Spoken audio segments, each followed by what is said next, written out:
everybody, it's Audrey with Experience Imagination. We are on location in downtown Orlando for Immersefest 2026. You know, Immerse started in 2012. It was a very small event, just a pop-up event with a few musicians.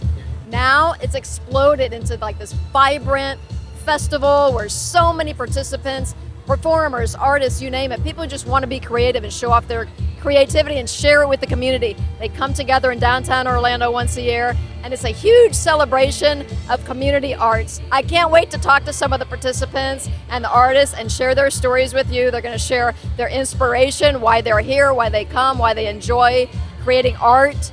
And you know what? Orlando is the theme park capital of the world. There's a lot of other great themed experiences. This is one of them, I think. So I think you're going to have a good time listening, watching, however you take part in this episode of Experience Imagination.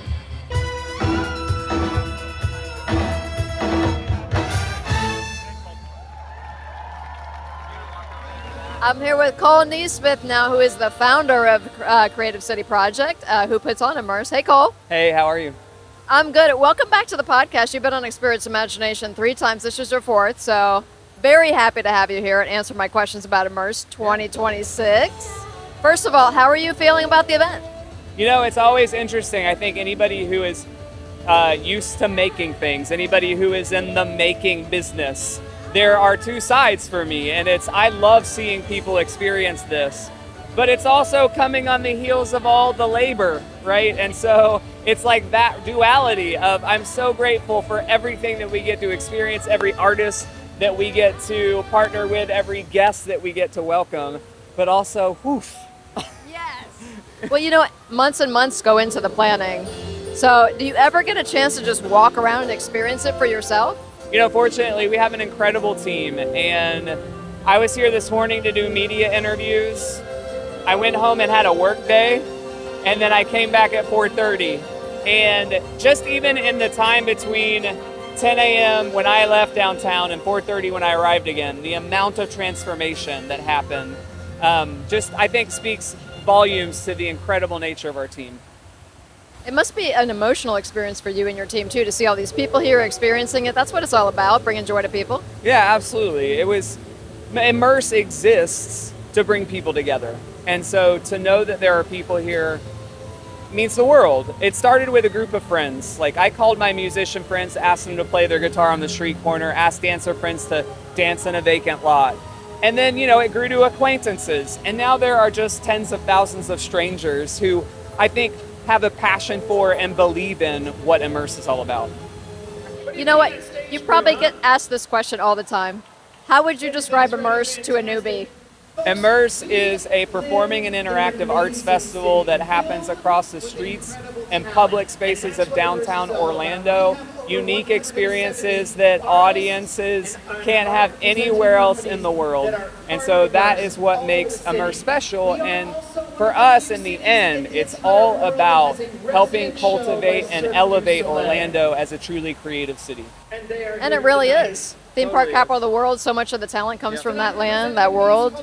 So we were talking off mic, you said there are about 1,000 artists, like we're calling participants, but artist performers, is that about right? Yeah, more than 170 arts organizations and artist collectives who come together to perform or display something at Immerse. And so, you know, some of those are small groups of people. Like, comes to mind, we have a group of musicians who turn lazy boys into instruments, and they're doing this kind of MIDI-based musical experience.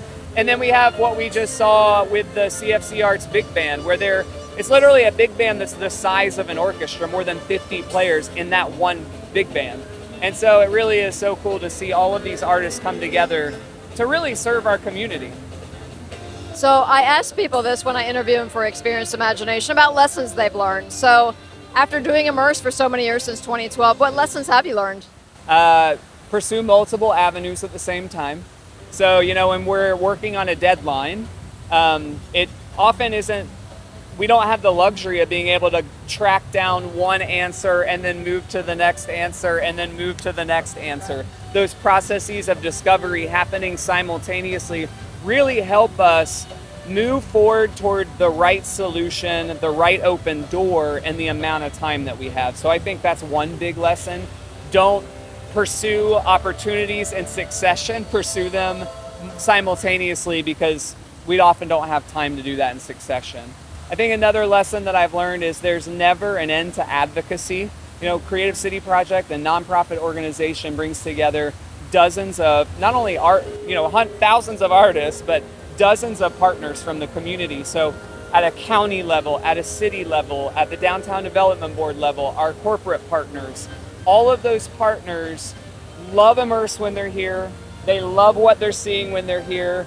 But the moment we leave the streets, the moment all of these people disappear, it really is the beginning of continuing to remind people the value of what Immerse brings to the city, and then also remind them of what they experienced when they were here.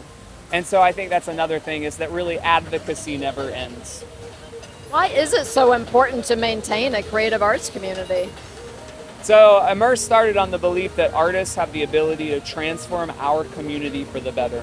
And I think as people walk down these streets here in downtown Orlando and they come upon an art gallery in an alleyway, and they come upon a violin player on the sidewalk, and they experience a tornado of fire from the Orlando Science Center right along the street, I think that those positive, meaningful, shared experiences really not only are meaningful for the relationships that we're building, but they also help transform our relationship to this as a physical place, and then ultimately our emotional relationship to the city. And so I think art really plays a role in being and building and connecting people to culture. Do you ever find yourself visiting, let's just say, art fairs, art festivals in other cities? Yeah, this whole thing started because in 2009, my friend Jake and I went to Valencia, Spain. And every year they have a festival there called Las Fallas. And the community comes together to build these giant statues all over the city. Some of them in the neighborhoods are maybe 10 to 12 feet tall, but like the large ones are like 70 feet tall. And the last day of the festival, with tens of thousands of fireworks going off across the city, they set them all on fire. And it's just this one-of-a-kind, truly unique, can't have anywhere else kind of experience. And then also, like, the density of people around these, like, burning statues. It's just such, like, to me that was, we don't do this kind of stuff much in America, but we should. And so that led for me into creating a festival. Yeah, we should definitely do more. So I know there are artists and performers that are listening to this that are wondering, like, oh, how do I take part? What do you tell them? Yeah, every summer we have an open call to artists. We're always looking for new artist partners and collaborators. And so if people just follow our social channels, Creative City Project or Immersefest, all of that goes up around every May. All right, and you have the mic, so is there anybody you want to thank, any groups, any individuals, or anything else you want to say about Immerse? Yeah, I mean, I talked a little bit about our community partners. Advent Health, a big wellness and hospital chain here in Central Florida, really continually investing in the community, not only Immerse, but other arts organizations like Dr. Phillips Center right behind us. OUC, who has an office like right around the corner. We've built interesting art light activation with them that's been popped up in downtown Orlando the last several years. Massey Services and their foundation, incredible supporter of the arts. Even the Posette Group, who is a realty firm here in Orlando. So it really is a breadth of partners coming together. And then, of course, all of the artists who participate in what we do. I get the privilege of being able to go to rehearsals as we lead up to Immerse, capture what's happening in those rehearsals, get to meet the people who are, leading these organizations, and then also the people who are participating in them. And I think for me, that gives me a really deep understanding of just how much work all of these artists are putting into making this thing happen. And that's so special to see. Yeah, well, congratulations on all the success of Immerse after all these years. Thank you so Wish you much. continued luck in the future, but you don't need luck. You know what you're doing by now. I hope people keep coming out to Immerse. It's a fantastic event, and we're going to go enjoy some music. And thank you for walking me through Architects of Air. That was fun. Yeah, for sure. Thanks for being here. All right, I'm here with Claire Ploppin. Hey, Claire. Hi, it's nice to meet you. Nice to meet you, too. And first thing is first, this is your installation behind us. There's a couple other cars. Should we call them cars? Yes, there are cars. They're sculpture vehicles. All right, so what was the inspiration for this? So this car was an inspiration from doing my deliveries. So I was a delivery girl for years and years, and I wanted to do deliveries in a super fun way. And so I decided to deck out my car with artwork.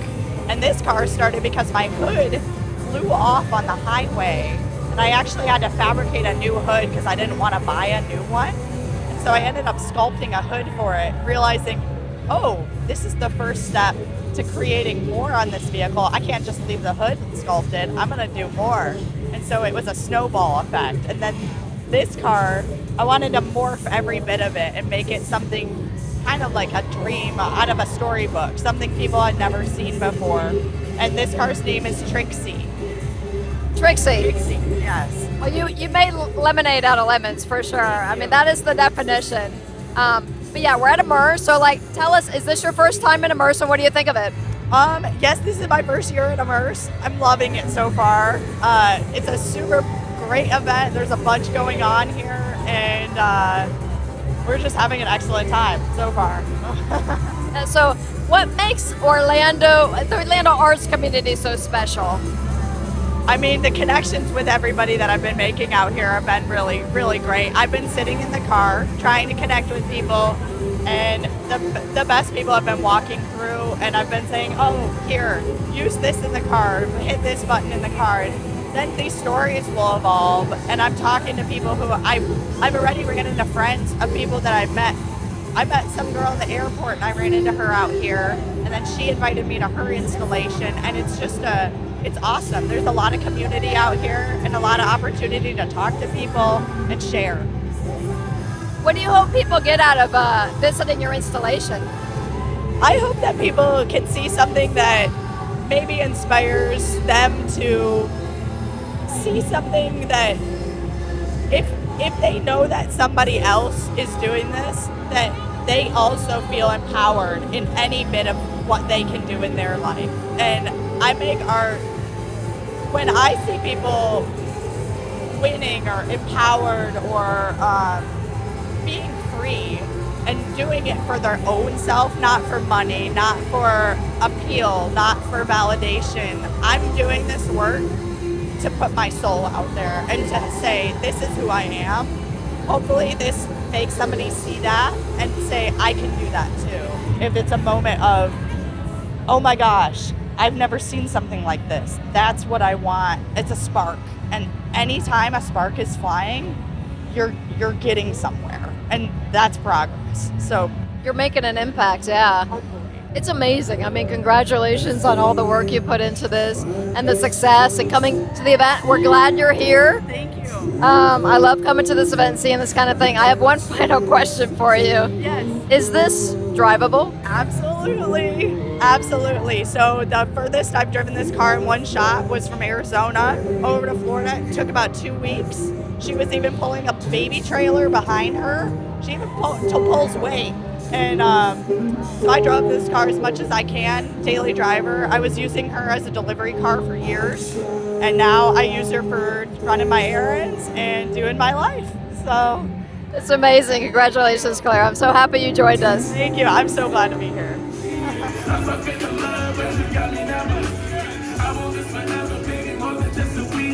I'm here with Zachary from the Orlando Science Center. Hey there. Hello.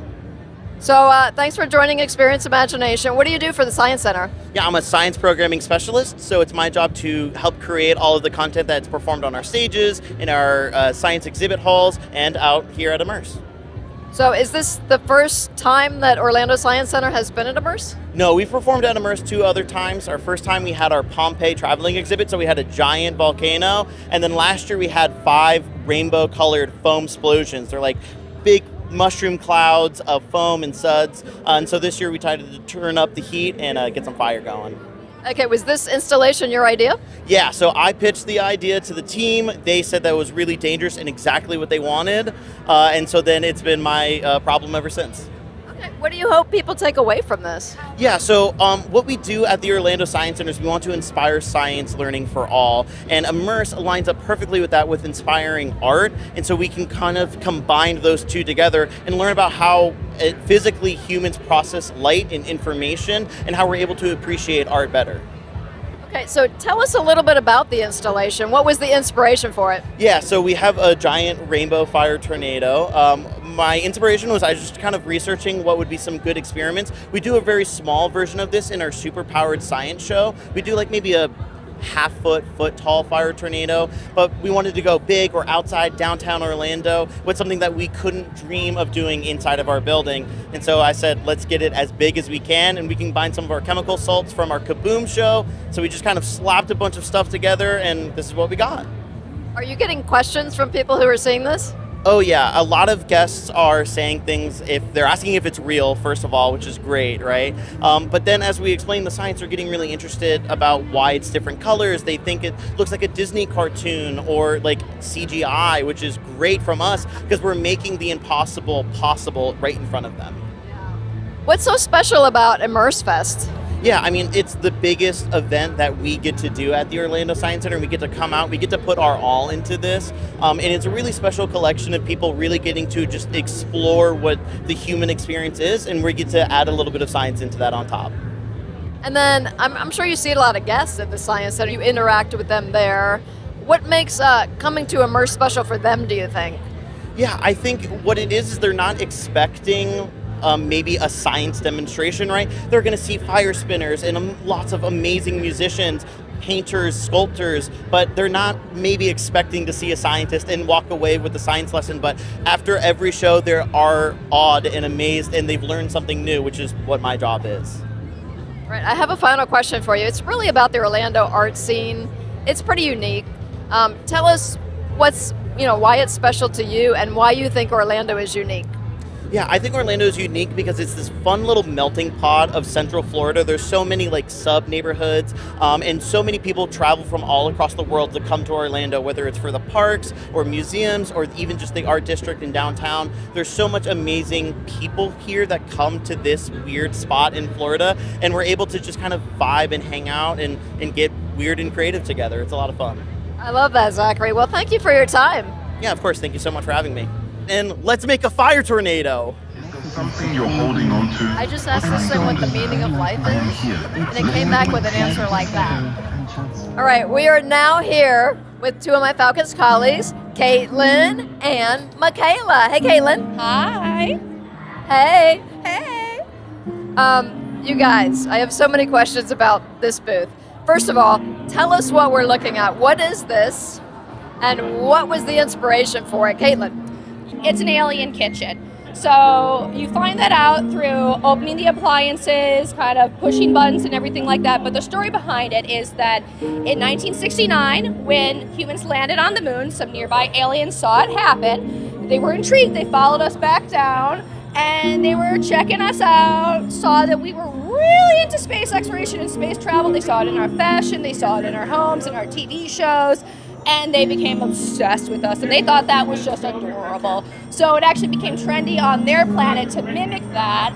And so that's what we're seeing here. This is not a 1960s, 1970s Earth kitchen. This is actually an alien kitchen that looks like ours.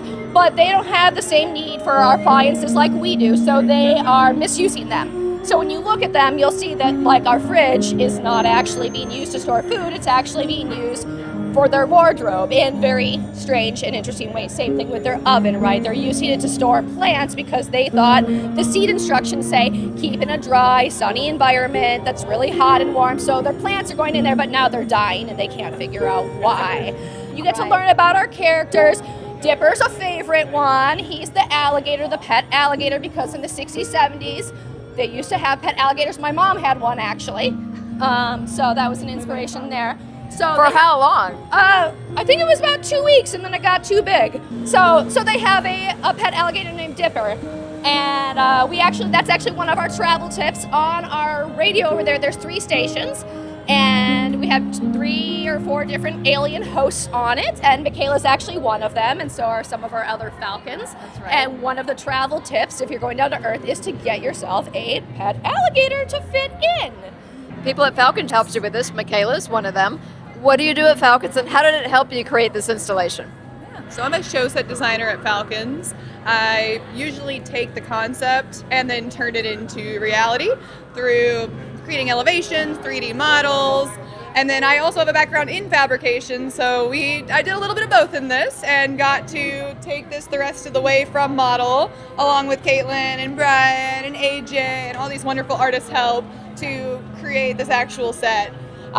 It definitely helped a lot having done this for a living and being able to know how to 3D model and plan out a space, because we really wanted this space to have flow for the event and to encourage play and exploration in this space so that people could uncover the story or just find awe in exploring these appliances and things of the past in a unique way that is out of this world. So Immerse is the perfect place for this kind of thing. So Michaela, tell us visually, if someone can't see this visually, they're only hearing the podcast, tell us what the booth looks like and what's in it. So we have a 12 by 12 set with some 8-foot, some 10-foot walls. We created a ceiling piece that overhangs and supports our lighting fixture that looks kind of like a UFO. We sourced a lot of different antique furniture pieces, all from different kitchens in the 60s. We went all over the state tracking these things down. The fridge was in Daytona, the stove was in St. Pete, the counters were actually local. That was an awesome find. And then the chairs were actually local as well. We were able to find the tulip table and chairs. So everything is actually authentic to the 60s and 70s time period. We really, of course, the wood paneling for us really screams 70s. Like, everyone kept on walking by and saying, oh my gosh, this feels like my grandparents' house. Totally. And it does. Like, this is very nostalgic and feeling. Even the way that we did the posters and the pictures on the wall kind of have that eclectic, cluttered feel. We incorporated a slide projector that projects on different pictures from NASA, and you're able to actually click through it and see different pictures of space and also some Florida-like family pictures. But all of these elements essentially tell a story together, and you uncover more about the family that lives here, where you're at. You could even, if you dive in enough, discover an alien language and uncode some things to learn extra. It's really just whatever size bite you want to take out of this, you can. And it really is a space that encourages exploration and play. I love this so much. This might be my favorite installation. What are you going to do with all the pieces after Immerse? Yeah, we're still figuring that one out. I think some of us want to keep some of the pieces ourselves, so we've already been staking claim on them. But we do want to maybe see if we can repurpose this for a different art installation, because it's been so popular. I do have a final question for you two. If each of you can answer, like, what do you think Immerse brings to the arts community in Central Florida? Start with Michaela. I'd say it brings local engagement to communities and artists. It takes the separation from the artist and the people enjoying it away, because you're actively here, the art is happening, the performance is happening, there's music, there's dance, and we're all connected together. My favorite thing about Immerse is that it's free. It's a very large festival, and it's one of the few festivals I feel like that is actually free at this kind of level, where you can see Cirque du Soleil, you can see the Blue Man Group, you can see local artists, you can see a variety of artists. There's some returning ones. They took a chance on me. I have no portfolio for this other than my work portfolio. And so you get to see quite a variety at no cost whatsoever. And I think that's really important, to be able to get people to see new art, to explore their boundaries, to just learn new things. And I think that's really, really cool that they're doing that. It's definitely important. All right, well, that's all we have for Michaela and Caitlin, but I just want to say congratulations, continue to have fun, and good luck getting some rest after this. Thank you. Yeah. We will be hibernating all day Sunday after we take this down at 1 to 2 a.m. on Saturday night. All right, thanks again. Thank you. All right, well, we're here with Nick. Hey, Nick. Hi, how you doing? I'm good. Thanks for asking. I want to learn about your installation, so tell us about it, and then what inspired you to create it? Sure. Our installation is called Laudanum and Ink, and it is a immersive experience that goes on the entire night. It's a Frankenstein story, so it's inspired by really a fusion of the novel Frankenstein by Mary Shelley and Mary Shelley's life and how that caused her to create this novel that is really the first science fiction story. And as an author, a girl of 18 years old wrote this book that is still with us today. It's pretty wild. 18 years old when she wrote this classic. I know, it's crazy. 18 years old, and that story is still being told today. But what we were really diving into with Laudanum and Ink is an immersive tale that focuses really on that the novel that all of this has sprung forth. So this is your first year at Immerse, or have you been here before? We've been here before. Last year we had 2 installations. An immersive experience that allowed you to step into a VW bus and a story would unfold over 20 minutes or so called Car Music. And then we also had an a cappella group that we created called Moonshot, and they perform in a lot of theme parks and things like that. I remember the VW bus from last year. I did that. All right, so why express yourself at Immerse? Why is this event special? Our company, Hawkmoon Creative, we work with a lot of theme parks throughout the country, and a client has very specific needs. This allows us to do creative concept and experiment and do R&D work, which is kind of what this project is for us. I'm actually curious, why do you think Orlando is unique? We're such a unique blend of the themed entertainment world, really one of the giants of themed entertainment, along with a real cultural art community that is continually growing. And so many great performers, artists, designers all come here to work with the theme parks, but then there are unique ways that they can express themselves in the cultural fabric of our city. That's so true. Off mic, before we started rolling, you were telling me that you worked on something at Epic. Tell us about that. Yeah, I was, my previous job, I was a senior show writer at Epic Universe. And so I worked on the whole park, but one of the things I got to work on was Darkmoor and the Monsters Unchained attraction. That's really based on Universal's take on Frankenstein, as well as the films, the great Universal Monsters films. What this experience allows us to do is really dive into the novel. Yeah, for sure. What do you hope people get from this installation?